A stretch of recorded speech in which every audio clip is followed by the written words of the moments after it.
Mas ele sabia que Deus não estava naquela peleja, mas Deus levantou um cenário totalmente diferente para guerrear contra os seus inimigos.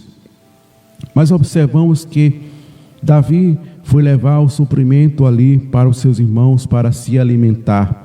E chegando ali, aquele gigante zombando, aquele gigante desafiando todo soldado de Israel, ao rei de Israel.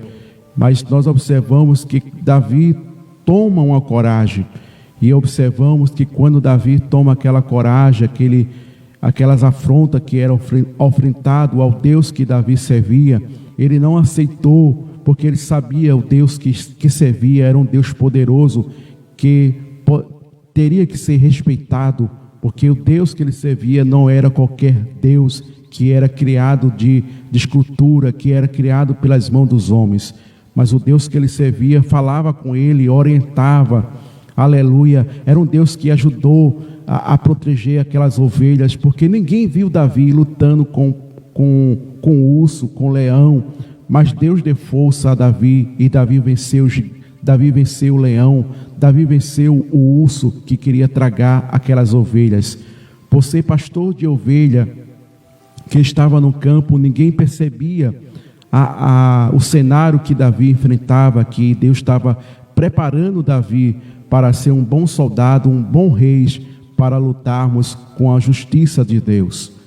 Mas possamos observarmos que quando Davi chega ali naquela batalha, observamos ali aquele cenário, que aquele gigante filisteus que estava zombando, que estava criticando, Davi olha para aquele gigante e diz: quem esses filisteus que vêm zombar do meu Deus? Mas observamos que quando os irmãos de Davi, alguém vê Davi daquela maneira, eles queriam repreender Davi, queria que Davi voltasse para a sua casa para tomar conta daquelas ovelhas. Mas Deus tudo tem um projeto, tem algo determinado, nada acontece por acaso, mas acontece para um propósito de Deus, para levantar alguém no momento certo e na hora certa. Mas possamos observar se quando o rei Saul soube que Davi, aquele menino que queria lutar contra aquele gigante, mas observamos que havia uma recompensa, e também a filha de Saul seria oferecido a casamento. Mas nós observamos, ninguém teria coragem de lutar com aquele homem de uma altura estimada. Mas possamos observar Davi como uma criança para eles, que olhava para Davi, não via aparência, não via nenhuma formosura, não via nenhuma estatura para que ele lutasse, para que ele seja um soldado. Mas Deus, ele confunde muitas vezes as situações, confunde a história, confunde o propósito de muitas pessoas, que muitas vezes pessoas fazem um certo plano, mas Deus muda totalmente o seu plano.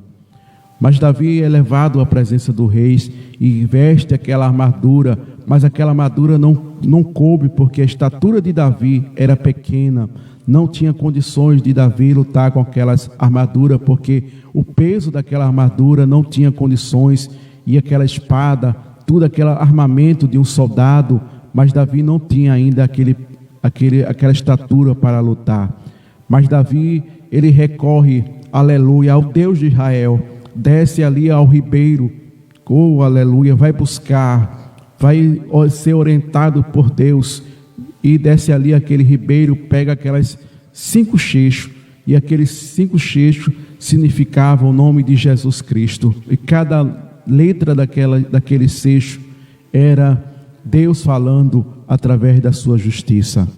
E quando Davi chega naquele cenário daquele gigante que estava ali desafiando, e começa a dizer: mandaram a criança achando que eu sou um cão, aleluia, mas o gigante não sabia que ali estava a mão de Deus ajudando a Davi para derrubar aquele gigante, para humilhar aquele homem que estava desafiando ao Deus Todo-Poderoso. Deus, ele confunde muitas vezes a situação, o cenário que é apresentado.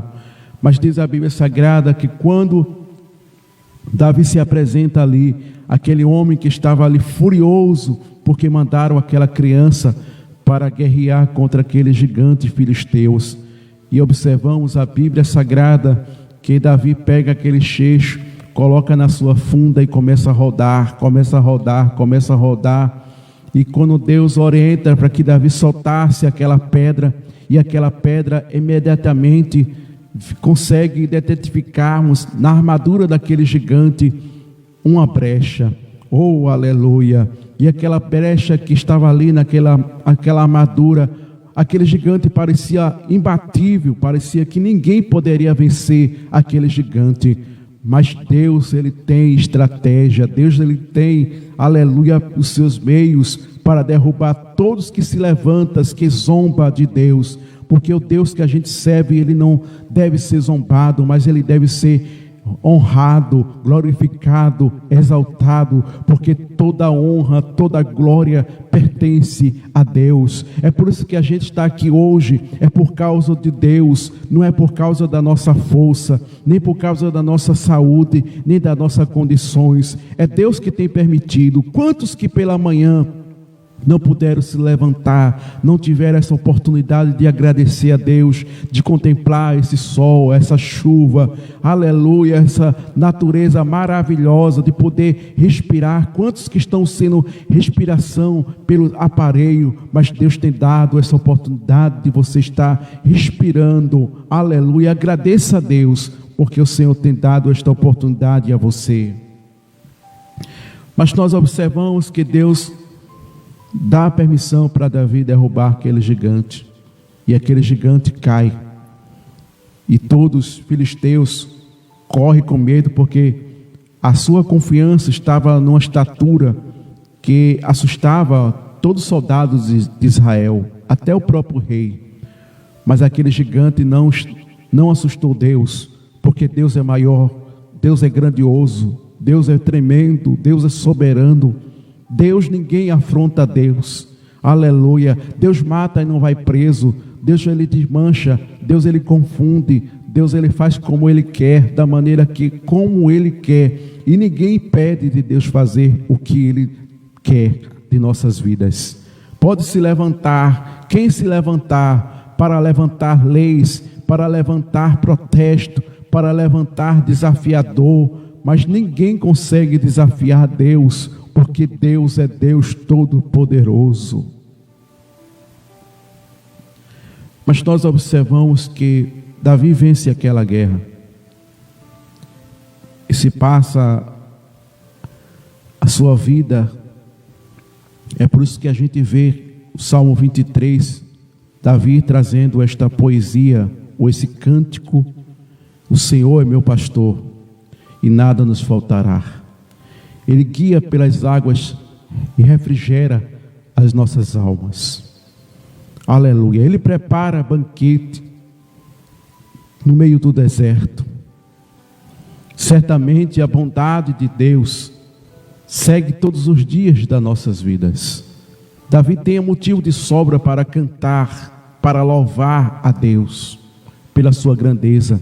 Até no momento de fracasso, Davi cantou.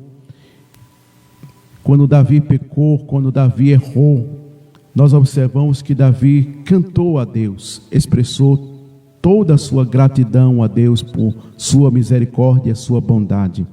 Ainda que as consequências viessem a ocorrer diante de sua família, na sua casa, mas ele agradece a Deus, pedindo ao Senhor que pudesse retirar tudo que ele tinha, mas não retirasse dele o seu Espírito Santo de Deus, porque é de Deus que o homem precisa, não é de fama, não é de carro, não é de uma casa que tenha uma casa muito bonita, não, ainda que more numa palafita, ainda que more numa casa de barro, numa casa de tapa, mas importante é a presença do Espírito Santo de Deus na vida do homem e da mulher.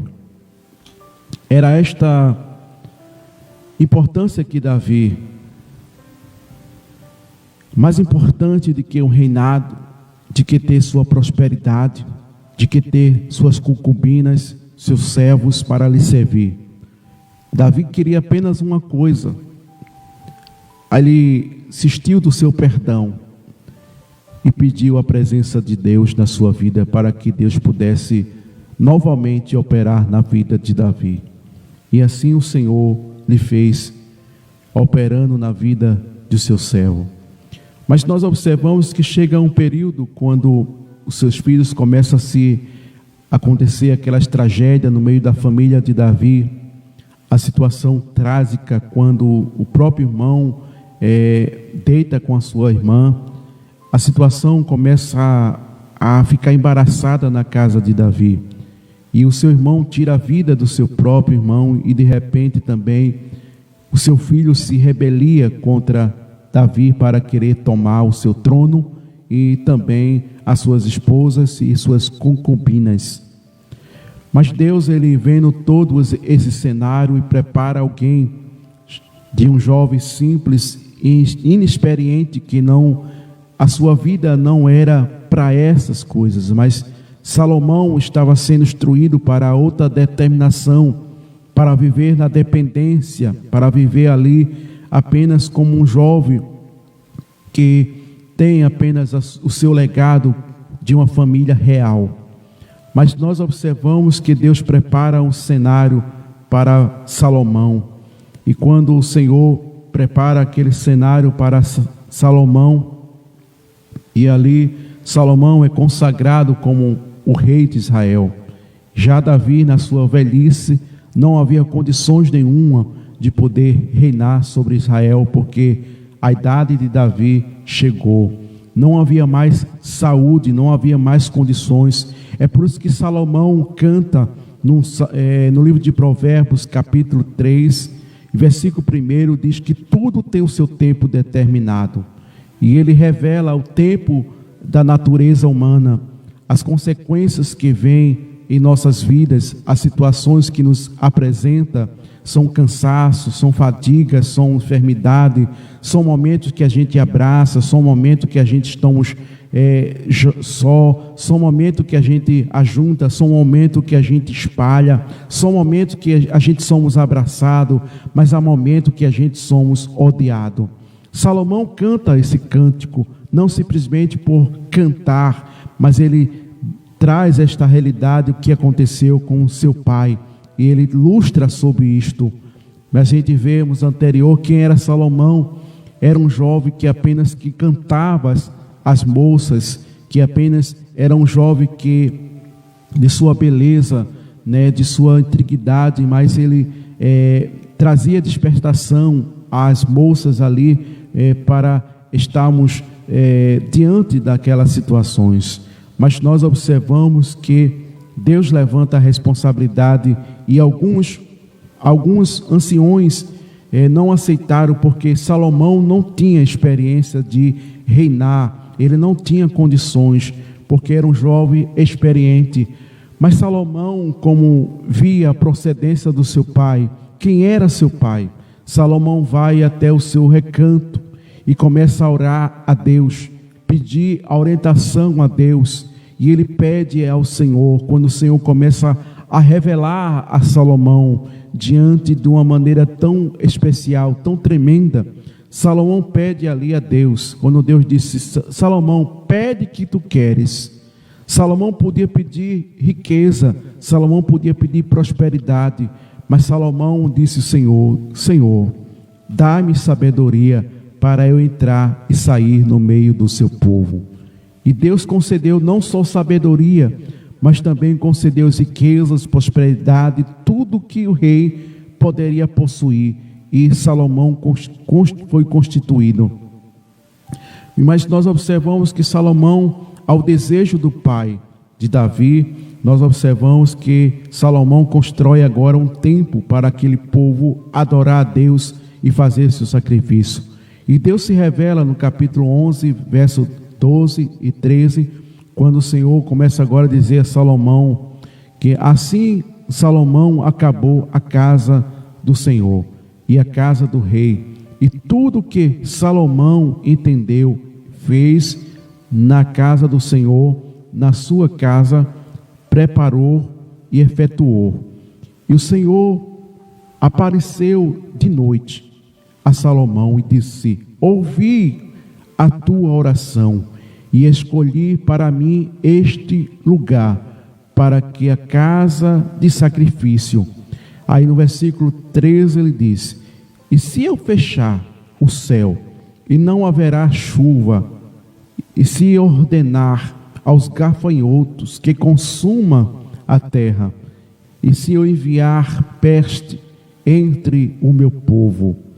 Mas ele diz novamente a orientação, quando Deus começa a dizer para que Salomão orientasse aquele povo, disse: mas se meu povo que se chama pelo meu nome, aleluia, se humilhar e orar e buscar a minha face. A gente vê que o povo não estava diante da vontade de Deus e precisava ser orientado, e precisava voltar aos princípios que Deus queria. Deus determinou a situação, a circunstância, quando o Senhor disse que mandaria gafanhoto comer todas as lavouras daquele povo, porque aquele povo não estava conforme a vontade de Deus. Apesar de ser chamado povo de Deus, ser conhecido como os israelitas, todo o povo, todas as nações temia a este povo, porque sabia ao Deus que ele servia, a um Deus grandioso, a um Deus tremendo, mas ele estava fora do lugar. E usa Salomão para que orientasse o seu povo para voltar, para que o Senhor pudesse se revelar. Mas Deus mostra uma realidade àquele povo: e se fechar o céu, e não haverá chuva, e se eu ordenar aos gafanhotos que consuma a terra, e eu enviar peste entre o meu povo. Peste a gente sabe que é a enfermidade. Os gafanhotos a gente sabe que muitas vezes são situações que a gente estamos vivenciando, ao desemprego, a situação muitas vezes estão apertada, quantas famílias estão passando necessidade, quantas pessoas estão passando situações difíceis, mas o Senhor tem dado a receita a nós, não só naquele tempo, mas o Senhor tem dado a nós esta orientação para que a gente voltasse ao propósito de Deus, porque senão o Senhor ia fechar os céus, ia enviar gafanhotos para consumir a terra, e enviar peste, como a gente sabe, são as enfermidades que a gente estamos a vivenciarmos. Quantos crentes que se encontram nos hospitais, quantas pessoas que se encontram agora em uma situação difícil de enfermidade, mas que a gente possamos voltarmos para o Senhor, como a gente vê no capítulo 14, se meu povo que se chama pelo meu nome, se humilhar, e orar, e me buscar a minha face, e se converter dos seus maus caminhos, aí então eu ouvirei, perdoarei e sararei a sua terra. Precisamos voltarmos para os objetivos que Deus quer das nossas vidas. Fazemos como Elias, quando foi clamar a Deus, ele reuniu todas as tribos, porque estava dispensa, não havia aquela união, não havia aquele sentimento que eles precisavam estarmos unidos. E observamos que ele prepara agora o altar, que estava todo desarrumado, porque eles deixaram de fazer sacrifício a Deus, deixaram de engrandecer o Senhor, deixaram de buscar a presença do Senhor, e por isso que o altar estava quebrado. Mas Elias começa agora a arrumar o altar, começa agora a juntar as tribos para clamar ao Senhor, porque se ele não fizesse isso, Deus nunca mandaria resposta, Deus nunca faria algo como fez naquele momento, quando o Elias começa agora a pegar o sacrifício para oferecer a Deus, manda jogar água sobre o holocausto, sobre aquelas lenhas, para que Deus mandasse fogo. Mas quem já viu fogo queimar água? Quem já viu fogo fazer como fez naquele momento, quando Elias começa a clamar, começa agora a suplicar, porque estava dentro do padrão que Deus queria. E Deus respondeu. Deus mandou fogo do céu, aleluia. Quando a gente estamos dentro do propósito de Deus, quando a gente agrada a Deus, não se preocupe, Deus cuidará da sua vida e de sua família, dos mínimos detalhes. Quando alguém dizia assim, está faltando alguma coisa, aí Deus manda no caminho, manda os couve, manda pão, aleluia, manda carne, manda água, oh aleluia, porque a gente deve entender e compreender que devemos arrumar os nossos altares. Mas possamos observarmos que estas situações que o povo de Deus estava, a situação que ele estava dispenso da vontade do Senhor, e Deus orientou Salomão para que orientasse esse povo, para que eles pudessem se arrepender, voltar ao primeiro amor, à primeira prática, aquilo que eles faziam quando eram novos convertidos. Quantos que ali se rasgava, adorava, cantava, louvava ao Senhor, mas quantos que não louva mais, quantos que não canta mais, quantos que não busca mais a face do Senhor, estão mais preocupados com seus status, com as suas promoções, com as suas peculiações, mas estão esquecendo que o propósito do cristão está na dependência de Deus, para que ele não venha verdadeiramente permitir que não haja chuva, que ele venha dar ordem aos gafanhotos para consumir toda a terra, e que ele venha enviar peste sobre nossas famílias, sobre nossas vidas, porque Deus, ele permite esta circunstância, porque somos povo de Deus. Nós não somos qualquer povo. Você é escolhido por Deus. A nossa vida não depende de B, a nossa vida não depende de promessa de um, promessa de outro, que o nosso país vai mudar, que a situação, o desemprego vai ser melhor, que vai ter prosperidade, mas a única prosperidade a nossa vida é espiritual diante de Deus. Para que a gente seja cheio da graça, cheio da unção, Deus cuidará de nós, Deus cuidará de você, se a gente ficar na dependência de Deus. Mas que o Senhor abençoe, que a gente possa verdadeiramente entender esse propósito que Deus quer nas nossas vidas, que venhamos entender ao caminho do Senhor, se arrepender, buscar, se converter, deixar tudo aquilo que é embaraço das nossas vidas, deixar de estarmos vivenciando aquilo que não fomos chamados. Fomos chamados para adorar, não fomos chamados para fazer coisa desagradável a Deus. Você foi chamado para ser um adorador por excelência. Deus tem propósito na sua vida. Deus tem algo na vida da sua família. Que o Senhor continue abençoando e nos ajudando para que Ele possa ouvir, para que quando a gente venhamos orarmos ao Senhor, e os seus ouvidos, os seus olhos, possamos estar atentos às nossas orações. Já pensou a gente dobrar os nossos joelhos de nossas pequenez, de nossas falhas, e o Senhor começar a escutar as nossas orações, ter aquele prazer de escutar o seu servo, de escutar a sua serva, aleluia, que coisa maravilhosa. Para que Deus precisa da gente? Para que Deus vai parar para escutar a gente?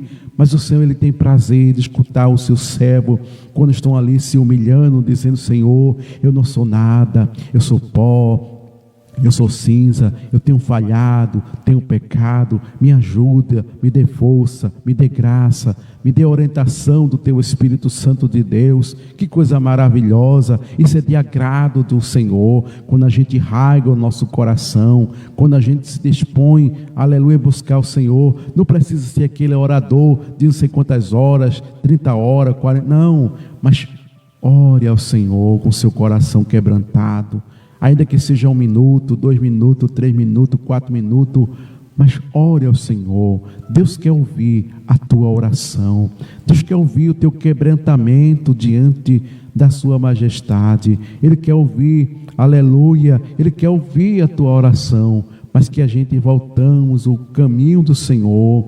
Deus tem caminho para a gente, que a gente não venhamos se desviar nem pela direita e nem pela esquerda. Vamos seguirmos em frente, vamos olhar para frente, vamos termos o propósito diante da vontade do Senhor, porque Deus é grandioso nas nossas vidas. Deus abençoe a cada um. Pai, mais uma vez neste momento que Tu nos concedesse, para buscarmos, Senhor, Tua face. Ajuda o Teu povo que foi ouvido este momento de reflexão da Tua palavra. Que possamos verdadeiramente termos a nossa consciência, a nossa vida palpada diante de Tua vontade, dos Teus projetos, Senhor. Porque os Teus projetos são maiores do que os nossos pensamentos, do que os nossos propósitos, Senhor. Apenas somos pequenos para sonharmos, para termos nossos desígnios, Senhor. Mas Tu és grandioso, Senhor. Possamos ver diante da Bíblia, Senhor, da Tua palavra, das Escrituras que foram mencionadas pelos Teus servos que passaram pelas tempestades destas vidas, pelo Teu servo Davi, Senhor. Quem era Davi? Davi era apenas um jovem simples, que não tinha aparência, que não tinha nenhuma formosura, que não tinha nenhuma qualificação, Senhor. Mas Tu tirasse lá do campo, separasse para fazer a Tua obra, para reinar sobre o Teu povo, Senhor. Enquanto alguém olhava, via alguém, fulano, cicrano, beltrano, mas Tu fosse lá, Senhor, de onde ninguém estava vendo, de onde ninguém observava, mas Tu tirasse, Senhor, Teu servo para Te servir, para estar sendo designado por Tua orientação, Deus. Ajuda o Teu povo, ajuda cada um de nós a sermos orientados como Davi foi orientado por Ti, Senhor. Quebranta, Senhor, todo o mal, tudo aquilo ao contrário. Entra, Senhor, nos nossos corações, nas nossas vidas, orientando, Senhor, quebrantando nossas vidas para que sejamos na dependência de Ti. Trabalha, Senhor, nesses últimos dias. Entra naqueles hospitais, naquela UTI, aquelas vidas que estão ali sendo dependentes daqueles aparelhos para respirar, Senhor. Porque se desligar, Senhor, acaba todo o seu fôlego. Não há mais vida, não há mais esperança. Mas cremos, Senhor, que Tu és o Deus Todo-Poderoso, que torna, Senhor, como tornasse a Lázaro a reviver, Senhor, depois de 4 dias. Quem é aquelas vidas, Senhor? Quem é aquelas vidas que estão ali naquele aparelho, Senhor, desenganado pela medicina? Quantos que estão ali esperando somente ser um momento de desligar os aparelhos e dizer, não há mais condições, e dar ali o decreto de óbito, Senhor. Mas Te pedimos a Tua misericórdia, ajudando aquelas famílias, aquelas vidas que estão ali, Senhor, seja conforme a Tua vontade.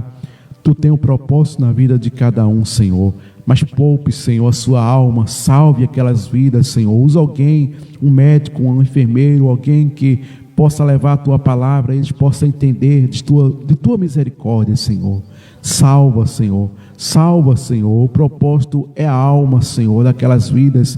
Não olhe pela sua ignorância, pelas suas fraquezas, pelos seus pecados, mas eu Te peço misericórdia, Senhor. Eu Te peço compaixão de Deus, para que ajude, Senhor, aquelas vidas que estão ali naqueles hospital. Faça um milagre também na vida da esposa do Teu servo que colocou ali, Senhor, para pedir oração. Senhor, ajuda, Senhor, dê vitória a cada um, Senhor.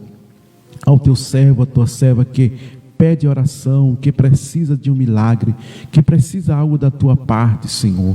Vai operando, vai fazendo coisas, entra nos presídios, entra nas cadeias, entra nas detenções, vai salvando as vidas, vai transformando, ainda que a sua conduta de vida não seja tão boa, Senhor. Mas eu Te peço, Senhor, que Tu estenda as Tuas mãos, que faça um milagre transformador, Senhor, naqueles que estão na dependência dos vícios, das drogas, na prostituição, do alcoolismo, algum vício de jogo, de outros tipos de vício, Senhor. Mas faça um milagre, faça, Senhor, algo supremo na vida dessas pessoas, transformando, libertando por Tua misericórdia. Estende as Tuas mãos, Senhor, para alcançar vidas, para transformar, Pai. Queremos Te agradecer por tudo. Amém. Amém. Deus abençoe aos nossos queridos, amados irmãos. Somos agradecidos, Senhor, por esta oportunidade que Deus concede de mais uma vez estarmos aqui a louvarmos o Senhor por Sua compaixão.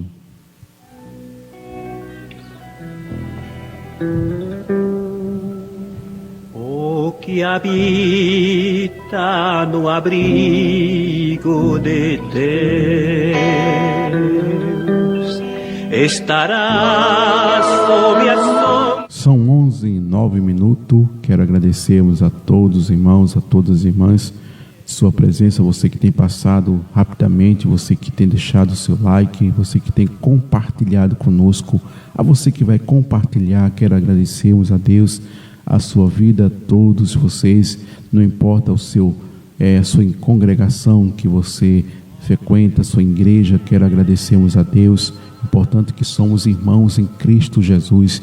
Um dia estaremos juntos para louvarmos a Deus, para estarmos cantando Santo, Santo é o Senhor dos Exércitos. Está bem pertinho, vamos prosseguirmos, agradecemos a Deus. Hoje à noite a gente estaremos aqui novamente para louvarmos o Senhor e agradecermos ao Senhor pela sua misericórdia. Deus abençoe a cada um e um bom dia. Que Deus dê livramento, guarde a cada um de nós. E habitam no abrigo de Deus, muito felizes para sempre.